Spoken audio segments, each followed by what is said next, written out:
خانہ کعبہ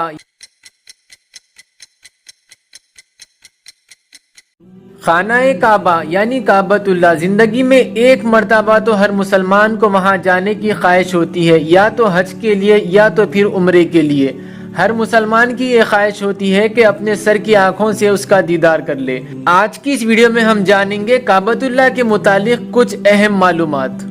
کعبے کی تاریخی پس منظر، حضرت ابراہیم علیہ السلام اور حضرت اسماعیل علیہ السلام کی تعمیر۔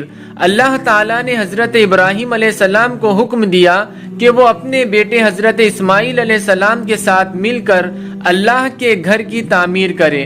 قرآن مجید میں اس کا ذکر یوں کیا گیا: وَإِذْ يَرْفَعُ إِبْرَاهِيمُ الْقَوَاعِدَ مِنَ الْبَيْتِ وَإِسْمَاعِيلُ رَبَّنَا تَقَبَّلْ مِنَّا إِنَّكَ أَنْتَ السَّمِيعُ الْعَلِيمُ۔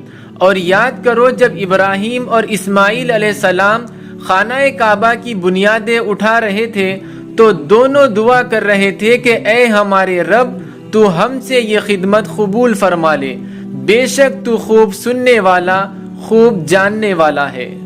اور پھر قریش کے ہاتھوں دوبارہ تعمیر۔ رسول اللہ صلی اللہ تعالی علیہ وسلم کی بعثت سے چند سال قبل قریش نے کعبے کو دوبارہ تعمیر کیا تھا، کیونکہ سیلاب کی وجہ سے اس کی دیواریں کمزور ہو گئی تھی، اور کئی خلفاء اور حکمرانوں نے کعبے کی تعمیر کی، جن میں سے حضرت عبداللہ بن زبیر، حجاج بن یوسف، سلطان مراد اور شاہ فہد شامل ہے۔ خانہ کعبہ کی کچھ اہم معلومات۔ کعبہ ایک چوکور عمارت ہے جس کی اونچائی تقریباً 15 میٹر ہے۔ حجر اسود کعبے کے ایک گوشے میں لگا ایک سیاہ پتھر جسے بوسہ دینا سنت ہے۔ ملتزم حجر اسود اور دروازے کے درمیان کا حصہ جہاں دعا قبول ہوتی ہے۔ میزاب رحمت کعبے کی چھت پر ایک سنہری نالی جو بارش کے پانی کو باہر نکالتی ہے۔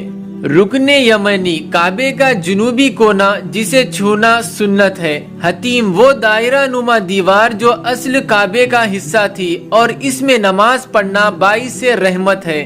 خانہ کعبے کا غلاف یعنی کسوہ سیاہ رنگ کا خوبصورت غلاف جو ہر سال 9 ذی الحجہ کو تبدیل کیا جاتا ہے۔ کعبۃ اللہ کی مذہبی اہمیت۔ قبلہ یعنی دنیا بھر کے مسلمان نماز میں کعبے کی طرف رخ کرتے ہیں اور اسے مسلمانوں کا قبلہ کہتے ہیں۔ طواف حج اور عمرے کے دوران زائرین 7 مرتبہ کعبے کا طواف کرتے ہیں۔ بیت اللہ کی دعا کی قبولیت۔ حدیث کے مطابق کعبے کے قریب مانگی گئی دعائیں قبول ہوتی ہے اور توحید کی علامت ہے۔ یہ اللہ کی وحدانیت کا مرکز ہے اور شرک سے پاک عبادت کی نشانی ہے۔ کعبے کے متعلق چند احادیث۔ حضرت عبداللہ بن عمر رضی اللہ تعالیٰ عنہ سے روایت ہے کہ نبی کریم صلی اللہ تعالیٰ علیہ وسلم نے فرمایا: یہ گھر یعنی کعبہ اسلام کا ستون ہے، جس نے اس کا احترام کیا اللہ اس کی عزت رکھے گا، اور جس نے اسے چھوڑ دیا اللہ اسے چھوڑ دے گا۔